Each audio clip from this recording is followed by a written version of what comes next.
Peru and Bolivia, 2005, Part 7, Titicaca and La Paz. The road to La Paz goes literally across the lake of Titicaca. Since the lake is rather wide at this point and there is no bridge, transportation is carried out by pontoon ferries. These are big enough to transport coaches and trucks, let alone the rest. After that, the road ran over a plateau.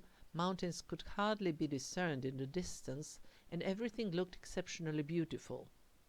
The landscapes were completely simple, but the sun that had already started to set slowly emphasized the beautiful yellowish-brownish color of the dried vegetation. When I got to La Paz, it was already dark. My arrangement for the stay there was quite unusual. Namely, Virginia from Lima told me that she had a good friend in La Paz and that I could stay at his home, which he shared with his family. That friend was Jose Duran, and Virginia gave me his email address. While I was traveling from Lima to La Paz, I managed to establish a contact with Jose and explained to him who I was, and he indeed told me that I was welcome to stay at his place. Admittedly, as he told me, he would not be home on the days I planned to come to La Paz, but there would be no problems. He just sent me the address and told me that all I had to do was to get to the house where his mum, a brother and a sister lived, and they would receive me, just like that.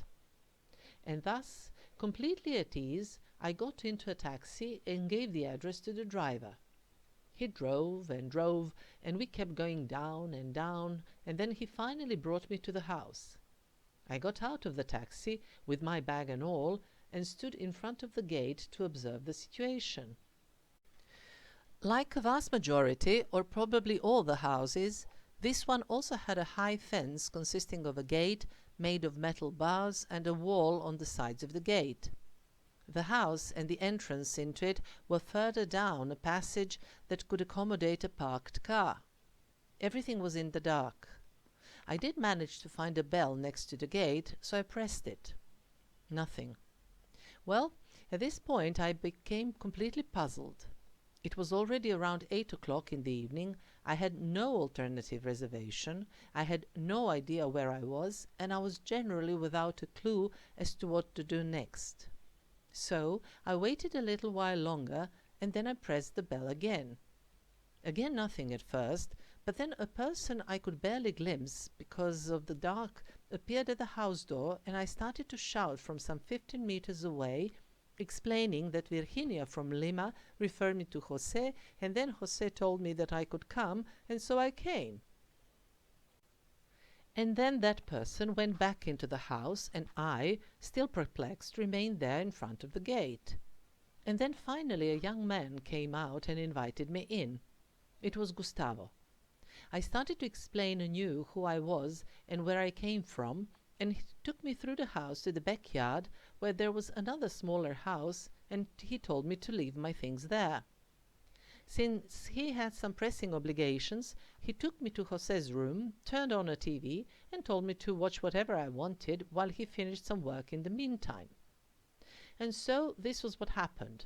While Gustavo worked, I watched some American film. Although it's far from being my favorite film, to this very day, whenever I see it on TV, I always think of my first night in La Paz, and I get a warm feeling around my heart.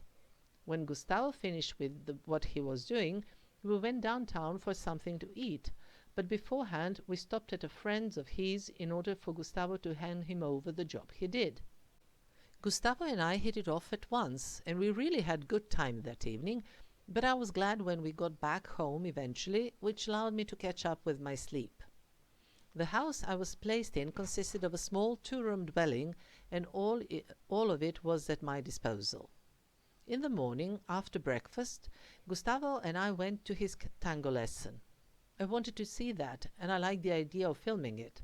However, when we got there, it turned out I was expected to dance. Needless to say, I had never danced tango before, but this apparently created no impediment, for there were other beginners too. What was good was that, as a pure chance, I wore shoes with leather soles and no trainers or hiking boots, So, although these were not proper dancing shoes, I could still reasonably decently move in them across the parquet. The room where we danced was really phenomenal. An old, spacious salon, and although the floorboards cracked as people moved over them, this did nothing to lessen its beauty and grandeur. When Gustavo first started to insist that I danced, I declined the invitation initially, but when I started with the first step, I was completely and absolutely delighted, and I could not take a smile off my face. Tango is a magically beautiful dance, and I particularly rejoice in the fact that my first tango lesson was precisely in La Paz. Afterwards, we went with some friends from the tango class to eat salteñas. Salteñas are great food, baked dough like small pillowcases filled with beef or chicken in sauce. Exceptionally tasty, but require a special eating technique as the sauce is liquid and tends to mess up whoever is eating them. However, I must have been a Bolivian in some of my past lives, for I ate them without any consequences to my wardrobe. In addition to the good food, the people I was with were a lot of fun, and we really had a great time together. While sitting in the restaurant, I heard some old Spanish song, which I always liked, so they told me the name of the song and the singer. Later I bought a CD with the song, which again reminds me of La Paz and this fantastic group of people. Still, after a while, we parted from them. Gustavo and I first went for a short walk, and then we went to visit his friend Raquel, her husband Stefano, an Italian, and their little boy.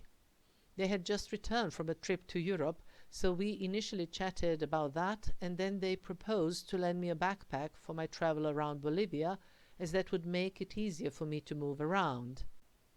I had left my own backpack at home and came here with the wretched bag, but by then firm in my resolve never to commit such an error again. Then Gustavo and I went for lunch to some Lebanese restaurant and separated for a short period of time. That gave me an opportunity to be more focused on my environment and less on stretching my brain and practicing my Spanish. In La Paz, like in many other places I had been to, there were many women dressed in traditional clothes. Here it was accessorized with very cute bowler hats worn on the top of the head and appearing as if the hats were a couple of sizes too small than they should be. There are several different versions as to how these European hats became a part of the local tradition, one of which says that an entrepreneurial Englishman who imported a huge surplus of bowler hats by mistake somehow managed to sell them to local women. Be as it may, everybody is in agreement that the fashion kicked off around the 1920s. After reuniting with Gustavo and going first to have an ice cream and then to pick up the backpack, I went back to the South Zone, Zona Sur, which is the name of the area where the Duran family live and which is at a lower altitude than the center of La Paz. By the way, La Paz is the highest capital in the world, and for this the altitude of its center, 3,640 meters above sea level, is taken into consideration. Some parts of La Paz, as well as the airport, are at over 4,000 meters above sea level. And I may also add that La Paz is not the only capital in Bolivia. It shares this role with Sucre. The center of judicial authority is in Sucre, while the centers of the legislative and the executive authorities are in La Paz. When I got back home, I finally had the chance to meet and cordially chat with Gustavo's mom and sister. The mother's name is Maria Eugenia, and I started addressing her as Señora Maria, as a direct translation from Serbia which allows for this combination, but I actually inadvertently made a mistake in my Spanish. Jimenita, the daughter, would usually chuckle when I used this later on, and it soon became clear to me why, but I decided to leave the mistake, and thus Mama Duran has always for me remained Señora Maria. Here is what this is all about. Señora is used only with a surname. If one wants to address a woman by name using a civil title, the proper term would be Doña. Anyway, I came to La Paz with an intention to stay for 2 or 3 days at the most. However, Señora Maria invited me to stay until the following Friday because of her birthday, for which she planned a big fiesta. I thought for a little while, but in fact very soon I decided to accept the invitation. Gustavo soon joined us, and then he installed the TV in my room and got me a gas heater in order to make it more comfortable at night for me. With all this kindness that they bestowed upon me, from the very start, it became completely clear to me that I had entered a family of extraordinarily good people.